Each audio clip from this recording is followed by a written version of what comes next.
అపోస్తుల కార్యములు 10వ అధ్యాయం 33 నుంచి 35 వరకు దయచేసి చదివి వినిపించాలి. వెంటనే నిన్ను పిలిపించి తిని నీవు వచ్చినది మంచిది, ప్రభువు నీకు ఆజ్ఞాపించినవన్నీ వినుటకై ఇప్పుడు మేమందరము దేవుని ఎదుట ఇక్కడ కూడి ఉన్నామని చెప్పాను. అందుకు పేతురు నోరు తెరిచి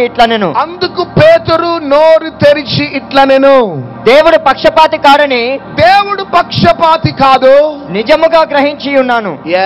ప్రతి జనములోను ఆయనకు భయపడి నీతిగా నడుచుకొని వానిని ఆయన అంగీకరించును. యేసుక్రీస్తు అందరికీ ప్రభువు. గట్టిగా చప్పట్లు కొడదాం. కొర్నేలి ద్వారా ఇన్విటేషన్ అందుకొని పేతురు ఇటలీ పట్టణంలో అడుగుపెట్టి ఉన్నాడు.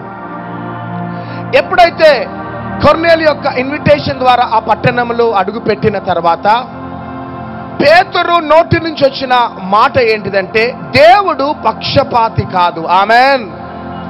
రెండవదిగా, జనులట దేవునికి భయపడేవారుగాను నీతిగా బ్రతకాలన్నది దేవుని యొక్క ఉద్దేశం. అంతేకాక యేసుక్రీస్తు ప్రభు క్రైస్తవులకి ప్రభు కాదు గాని యేసుక్రీస్తు అందరికీ ప్రభు. గట్టిగా చప్పట్లు కొడదాం. ఈ రాత్రి నా ప్రియ సహోదరుడా, సహోదరి, నువ్వు అనేక స్థలాలు తిరిగి విసిగిపోయి ఒకవేళ ఈ ప్రాంగణంలో నువ్వు అడుగుపెట్టినావేమో, ఈ వాయు తరంగాలలో నుంచి, శబ్ద యంత్రంలో నుంచి, ఆయా స్థలాలలో నుంచి ఒకవేళ ఈ మాటలు వింటూ ఉన్నావేమో, నీవు బలహీనుడవు కావచ్చు, చదువు లేనివాడవు కావచ్చు, తృణీకరింపబడిన వ్యక్తివి కావచ్చు, భయంకరంగా త్రాగుడికి బానిస అయిపోయిన వ్యక్తివి కావచ్చు, దొంగతనాలకి అలవాటైపోయి భయంకరమైన వ్యసనాలకి బానిస అయిపోయి సాక్ష్యాన్ని కోల్పోయిన స్థితిలో ఒకవేళ నువ్వు ఉండొచ్చు. ఈ లోకంలో ఉన్న ప్రజలు మంచి స్థితిలో ఉన్న వారిని ప్రేమిస్తారు, మంచి స్థితిలో ఉన్న వారితో సహవాసం చేస్తారు, మంచి స్థితిలో ఉన్న వారిని అంగీకరిస్తారు. కానీ యేసుక్రీస్తు ప్రభువులో ఉన్న బ్యూటీ ఏంటిదంటే, యేసుక్రీస్తు ప్రభు పక్షపాతి కాదు. ఒక వ్యక్తి దేవుని యందు భయము కలిగి నీతిగా బ్రతకాలన్నది దేవుని యొక్క చిత్తం. అందుకనే యేసుక్రీస్తు ప్రభు అందరికీ ప్రభువుగా ఉండాలని యేసుక్రీస్తు ప్రభు ఆశపడుతున్నాడు. బైబిల్ గ్రంథంలో ఒక టెర్రరిస్ట్ కనబడతాడు. ఆయన పేరే సౌలు. ఆమెన్, హల్లెలూయా. బైబిల్ గ్రంథంలో ఒక టెర్రరిస్ట్ కనబడతాడు. ఆయన పేరు సౌల్. అపోస్తుల కార్యము 23వ అధ్యాయం 6వ వచనం ప్రకారం అపోస్తులుడైన పౌలు సౌలుగా ఉన్నప్పుడు ఒక యూదుడిగా కనబడుతూ ఉన్నాడు. అపోస్తుల కార్యములు 22:3 ప్రకారం గమానియేలు దగ్గర ఒక శిష్యుడిగా ఉంటూ ఉన్నాడు. అపోస్తుల కార్యం 22వ అధ్యాయం 1 నుంచి 5 వచనాల ప్రకారం ఒక భయంకరమైన జీవితాన్ని జీవించిన వ్యక్తి సౌలు. అపోస్తుల కార్యం 26వ అధ్యాయం 9 నుంచి 12 వచనాల ప్రకారం క్రైస్తవులని సర్వనాశనము చేసిన వ్యక్తి సౌలు. ఈ రాత్రి జాగ్రత్తగా ఈ యొక్క రెవల్యూషన్ సార్వత్రిక సంగమా మీరు రిసీవ్ చేసుకోవాలి. యేసుక్రీస్తు ప్రభు ప్రేమ స్వరూపి. యేసుక్రీస్తు ప్రభువుకి పక్షపాతం లేదు.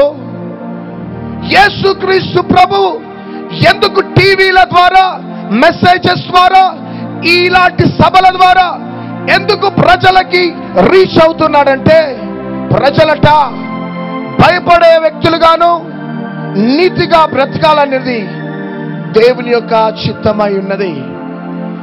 నీవు పాపంలో బ్రతకటం, that is not the will of God. నువ్వు భయంకరమైన నరహంతకుడుగా బ్రతకటం, అది దేవుని యొక్క చిత్తం కాదు. నీవు ఒక దొంగగా బ్రతకటం, త్రాగుబోతుగా బ్రతకటం, ప్రజలని మోసం చేసే బ్రతకటం, అది దేవుని యొక్క చిత్తం కాదు. నీవు దేవునికి భయపడే వ్యక్తిగానో నీతిగా బ్రతకాలని టీవీ మెసేజెస్ ద్వారా దేవుడు నీతో మాట్లాడుతున్నాడు. ఇలాంటి సభల ద్వారా దేవుడు నీతో మాట్లాడుతూ ఉన్నాడు. దేవునికి పక్షపాతం లేదు సహోదరి సహోదరుడా. గొప్పవారిని దీవించి పేదవారిని తృణీకరించే ప్రేమ కాదు నా యేసయ్య ప్రేమ. బలహీనులను విడిచిపెట్టి బలవంతులని ప్రోత్సాహపరిచే ప్రేమ కాదు నా యేసయ్య ప్రేమ. బలవంతులను సిగ్గుపరచటానికి యేసయ్యకి బలహీనులు కావాలి. గట్టిగా చప్పట్లు కొడదాం. జ్ఞానవంతులను సిగ్గుపరచటానికి యేసయ్యకి కావలసినది జ్ఞానహీనులు కావాలి. అట్లాంటి ప్రేమ యేసయ్య ప్రేమ. ఈ యేసుక్రీస్తు ప్రభు యొక్క ప్రేమ ఎవరిని వెతుక్కుంటూ వెళ్ళిందంటే ఒక పరిసయ్యుడైన సౌలు దగ్గరికి వెళ్ళింది. యూదా యొక్క మత నిష్ఠ కలిగిన వ్యక్తి దగ్గరికి వెళ్ళింది. యేసుక్రీస్తు ప్రభు యొక్క అగాపే ప్రేమ. అంతేకాక గమాలియేలు దగ్గర ఒక శిష్యుడిగా మూర్ఖంగా పెరుగుతున్నాడు సౌలు. అంతేకాక భయంకరమైన జీవితాన్ని జీవిస్తూ క్రైస్తవులు ఎక్కడ కనబడ్డ ముక్కలు ముక్కలు నరుకుతూ ముందుకు సాగిపోతూ ఉన్నాడు. చరిత్రలు చెప్తున్నాయి, క్రైస్తవులు ఎక్కడ కనబడ్డ నిర్దాక్షిణ్యముగా చంపేవాడట సౌలు. గర్భిణీలని ఆ గర్భంతోనే చంపేసేవాడట సౌలు. తాను నమ్మిన సిద్ధాంతమును గట్టిగా పట్టుకొని క్రీస్తు ఎక్కడ ప్రకటించబడుతున్నా ఆ ప్రజలని నిర్మూలము చేయటానికి ఒక ఉగ్రవాది బయలుదేరినాడు. His name is Saul. He is a terrorist. ఒక ఉగ్రవాదే. ఏ రోజు కూడా సౌలు పౌలుగా మారుతారని ఎవరు కూడా ఎక్స్పెక్ట్ చేయలే.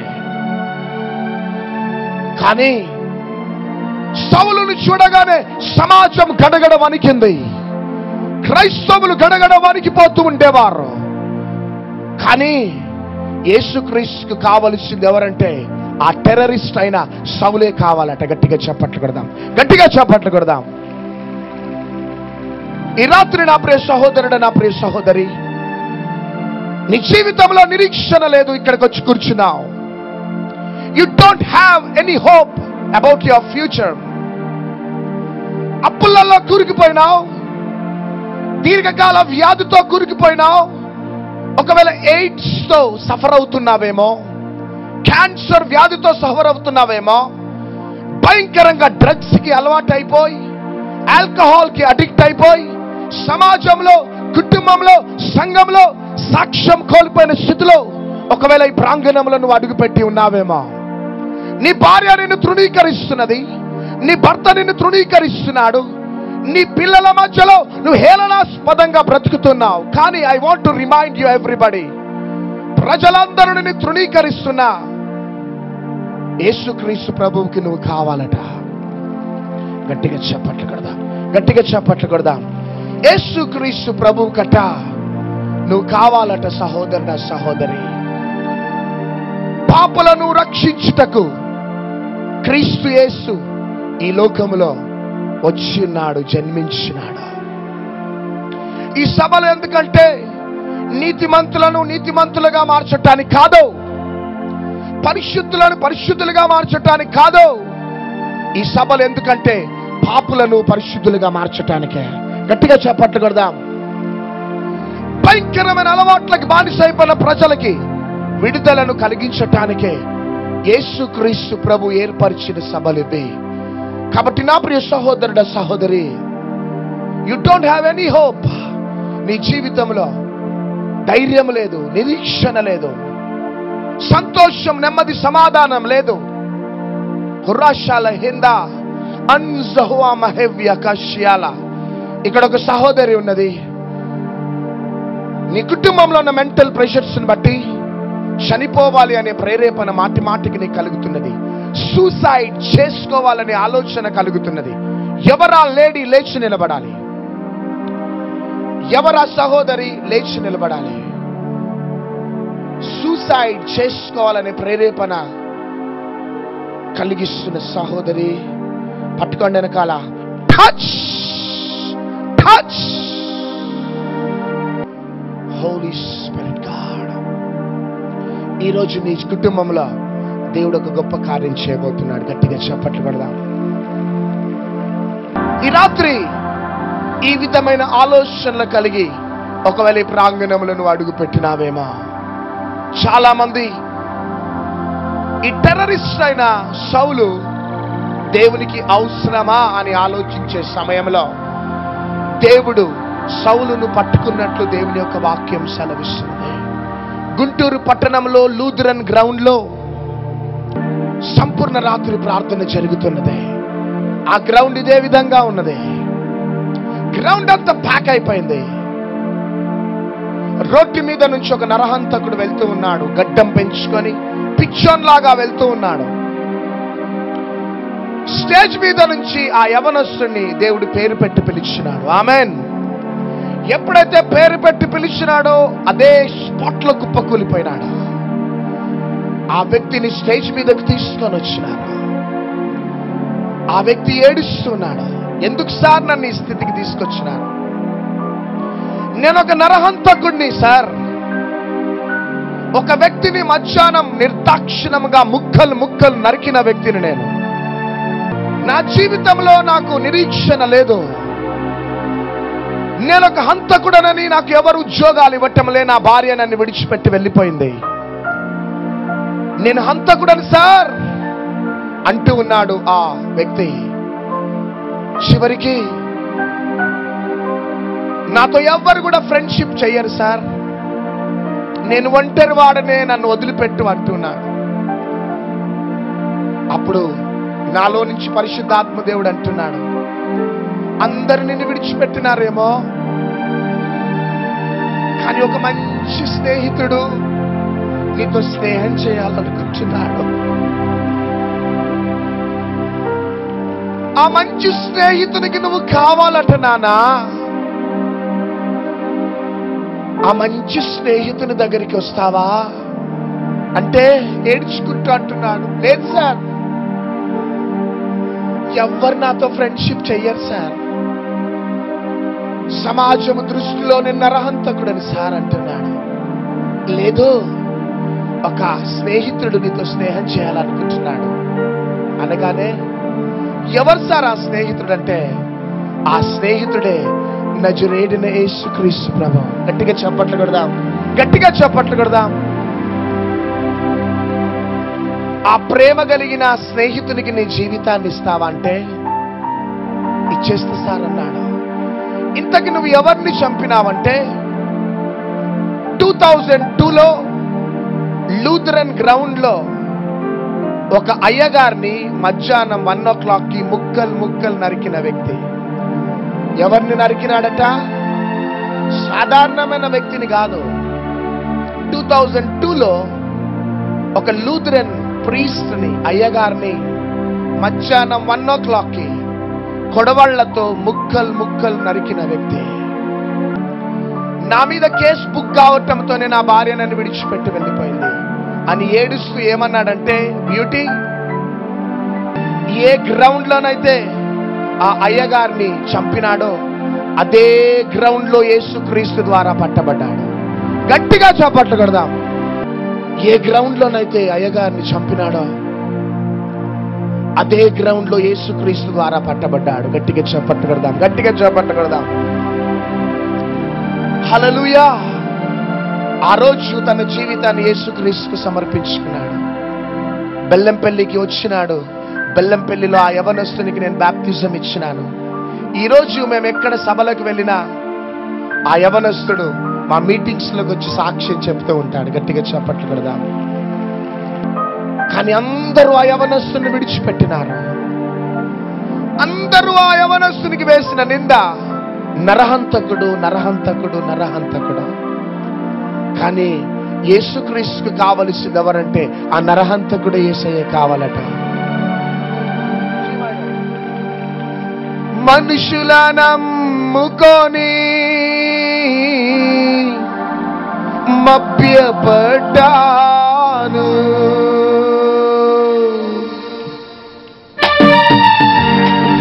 చప్పట్లు కొడుతూ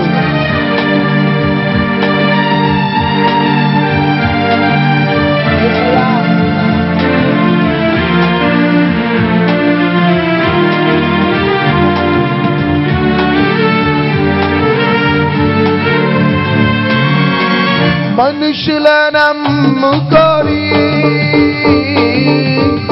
మభ్యపడ్డాను, మనుషుల నమ్ముకొని మభ్యపడ్డాను. శక్తిమంతుడా ఆశ్రయుడవని నీ చెంతకు చేరాను, శక్తిమంతుడా ఆశ్రయుడవని నీ చెంతకు చేరాను. యేసు నీవే ఆధారము, యేసు నీవే నా ప్రాణము, యేసు నీవే ఆధారము, యేసు నీవే నా ప్రాణము. నిన్ను నమ్మినచో సిగ్గుపడనీయవు, నన్ను నెమ్మదితో నీవే ఉంచెదవు, నన్ను నమ్మినచో సిగ్గుపడనీయవు, నన్ను నెమ్మదితో నీవే ఉంచెదవు. ఆపత్కాలమున ఆపత్కాలమున నమ్ముకొనదగిన, ఆపత్కాలమున నమ్ముకొనదగిన యేసు నీవే ఆధారము, యేసు నీవే నా ప్రాణము, యేసు నీవే ఆధారము, యేసు నీవే నా ప్రాణము.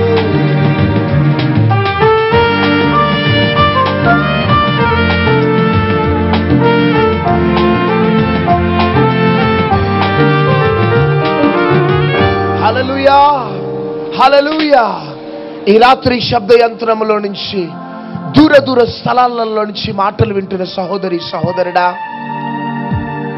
ఈరోజు దాకా నీ భవిష్యత్తు విషయమై, నీ కుటుంబ విషయంలో నీకంటూ హోప్ లేదు.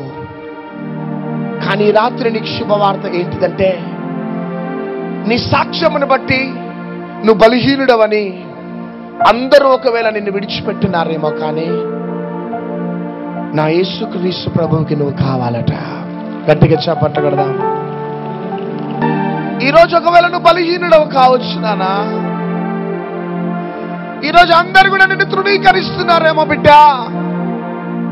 కానీ అందరూ నిన్ను వెలివేసిన యేసయ్యకి నువ్వే కావాలట. గట్టిగా చెప్పట్టగడదాం. హల్లెలూయా, హల్లెలూయా. అందుకనే యేసుక్రీస్తుకు కావలసింది ఎవరంటే, సౌలు యేసుక్రీస్తు ప్రభువుకి కావాలట. ఒకసారి దైవ సేవకురాలు కాలనీలో నడుచుకుంటూ వెళ్తున్నది. వ్యభిచారానికి బానిస అయిపోయి శరీరాన్ని అమ్ముకున్న ఒక వ్యక్తి, ఒక స్త్రీ చెట్టు క్రింద కూర్చొని ఉన్నది.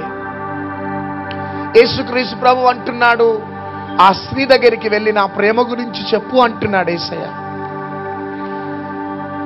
ఆమెకి కాలనీలో సాక్ష్యం లేదు, అందరూ ఆమెని వాడుకొని విడిచిపెట్టేసినారు. కానీ పరిశుద్ధాత్మ దేవుడు అంటున్నాడు, వెళ్ళు యేసయ్య ప్రేమని చెప్పమంటే, పాస్టర్ అన్నది యేసయ్య అందరు ఏమైనా అనుకుంటారేమో అంటే, లేదు నువ్వు వెళ్ళి నా ప్రేమని చెప్పు అంటున్నాడు యేసయ్య.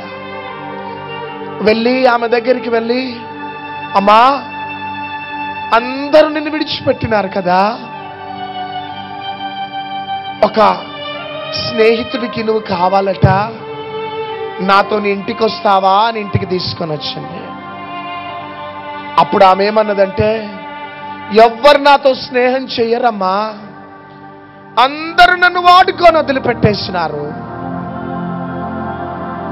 నేను ఇక ఆత్మహత్య చేసుకోవాలనే పాయిజన్ బాటిల్ను నేను కొనుక్కొని ఉన్నాను. నాతో ఎవరు స్నేహం చేస్తారమ్మా అనేసి అంటున్నది ఆమె. కానీ పాశ్రమ, ఎవరు నిన్ను వెలివేసినా తృణీకరించినా ఒక ప్రేమ కలిగిన స్నేహితుడికి నువ్వు కావాలట. గట్టిగా చెప్పట్టు కదా. ఆ ప్రేమ కలిగిన స్నేహితుడు ఎవరమ్మా అంటే ఆయననే నజరేయుడైన యేసుక్రీస్తు. గట్టిగా ఆ రోజు యేసయ్య ప్రేమ గురించి చెప్పి మంచి స్నానం చేపించి బట్టలేసి క్రొత్త జీవితం ప్రారంభించబడ్డది. బాప్తిజం తీసుకున్నది, మారు మనసు పొందింది. ఒక 6 నెలలు గడిచిన తర్వాత ఒక భార్య చనిపోయిన ఒక సహోదరుడు, ఒక సేవకుడు వచ్చి ఆమెను వివాహం చేసుకొని ఆమెను తీసుకొని వెళ్ళిపోయినాడు. పాశ్రమా, నా జీవితానికి ఎంత విలువనిచ్చినావమ్మా నువ్వు అని ఏడ్చుకుంటూ వెళ్ళిపోయింది ఆమె. కానీ ఈరోజు ఆమె ఎవరంటే ఒక సంఘానికి దైవ సేవకురాలు ఆమె. గట్టిగా చప్పట్లు కొడదాం. జీవితాన్ని పతనం చేసుకున్న ఆ సహోదరిని అందరు విడిచిపెట్టినారు, హేళనాస్పదంగా చూసినారు. కానీ ఆ వ్యభిచారానికి పట్టబడిన ఆ స్త్రీకి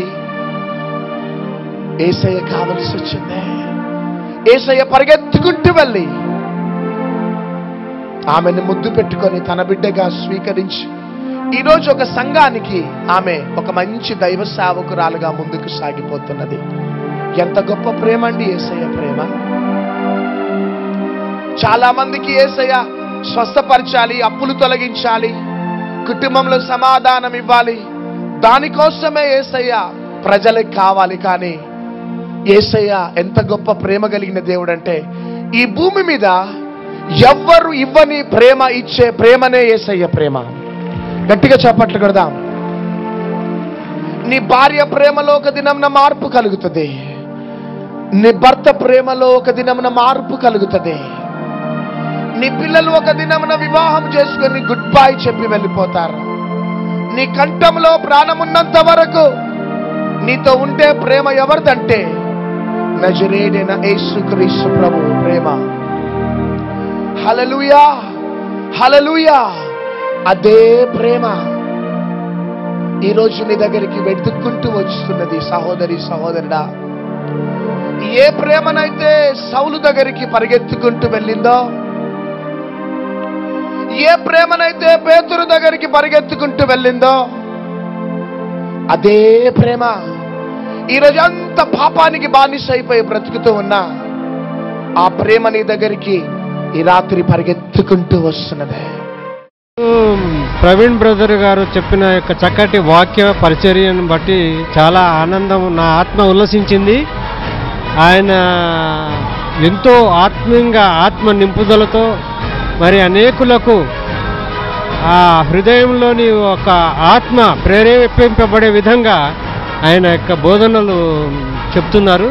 అది చాలా సంతోషించదగ్గ విషయం. దేవుడు ఇటువంటి పరిచర్యను ఇంకా ఆశీర్వదించాలని, ముందుకు తీసుకెళ్లాలని నా యొక్క దేవుని యందు నేను ప్రార్థిస్తున్నాను. పౌలు కోసం మాట్లాడాడు. నశించిన దానినే దేవుడు ఆ విధంగా ప్రేమిస్తున్నాడు అనేది చాలా ఆదరణ కలిగింది. ఏ స్థితిలో కృషించి ఎక్కడున్నా కానీ, ఎవరు చూడకున్నా కానీ దేవుడు చాలా పట్టించుకుంటున్నాడు, ప్రేమిస్తున్నాడనే ఒక నమ్మకం, ఒక విశ్వాసం మాలో కలిగింది. దేవుడు ఎంతగానో వాడుకొని శారద సిస్టర్ గారి చేత, ప్రవీణ్ కుమార్ గారి చేత చాలా అభిషేకంతో చాలా మందిని స్వస్థపరిచాడు. నేనైతే ఇక్కడ చాలా మేలు పొందుకున్నాను. నా జీవితంలో చాలా కార్యాలు జరిగాయి. ఇక్కడ ఇలాంటి అభిషేకం ఉండిందని నేను ఎప్పుడూ అనుకోలేదు. ప్రవీణ్ అంకుల్ ద్వారా, శారద ఆంటీ ద్వారా నేను నిజంగా చాలా ఎదిగాను స్పిరిచువల్గా. ఇంకా నా హైదరాబాద్ ఇంకా ఇలా ఎన్నో మీటింగ్స్ నా హైదరాబాద్లో జరగాలని ఇంకా ఆశపడుతున్నాను. సౌలు గురించి ఎక్సలెంట్ మెసేజ్. సౌలు గురించి చెప్పిన ఎగ్జాంపుల్ కూడా చాలా బాగుంది. చాలా అంటే చాలా బాగుంది. ఈ ఎగ్జాంపుల్ ఇంతకుముందు ఎప్పుడు నేను వినలేదు. మీటింగ్స్ వెళ్తూ ఉంటాం కానీ అంతగా కాకుండా ఈ అంతా మనం మనస్ఫూర్తిగా ఇన్వాల్వ్మెంట్ మనిషి వినేటప్పుడు ఆ వినే సందేశము మన మనసులోకి హత్తుకునేలాగా, హృదయాలను తెరుచుకునేలాగా చాలా బాగుంది నాకు. పరలోకాన్ని భూలోకం పైనకి తీసుకురావాలంటే డాడీతోనే సాధ్యం.